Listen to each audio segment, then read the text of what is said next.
She was a banshee, after all.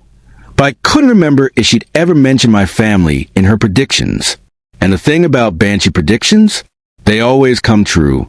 Chapter 2, Tangled Webs. I stood at the edge of the pond, gray water lapping against the dark, twisted roots that rose out of the silted ground like the writhing bodies of black snakes.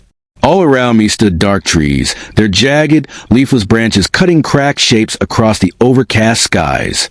A cold wind was blowing, sending shivers through my body as I wrapped my arms around myself, and I jumped as a group of crows suddenly exploded from the bushes beside me, their raucous calls echoing as they climbed their way higher into the tumultuous sky.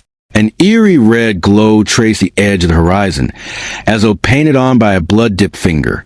I was afraid for a moment that I was all alone in this weird place, until I looked out across the pond and realized with horror that I wasn't. To my right, about 20 paces from where I stood and facing toward the reddened horizon, was a dark cloaked figure. Long gray hair cascaded down her back, coarse and tangled like dying moss. As the wind whistled through the branches above me, I felt a creeping dread sneak up my spine.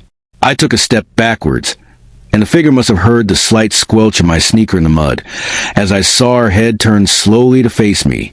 It was a banshee, I realized with a start, like Mrs. Murdoch. No, not like Mrs. Murdoch.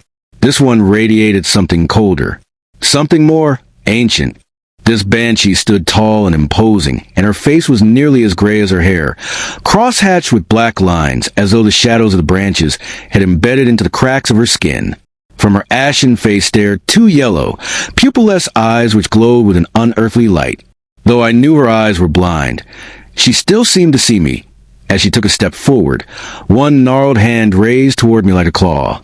I tried to turn and run, but I suddenly realized that I couldn't move. I was frozen in place, my muscles paralyzed, and my mind was screaming at me to get out of there. The banshee began to move towards me, her mouth opened wide, a gaping black hole that seemed like it might swallow me as she began to scream. 0.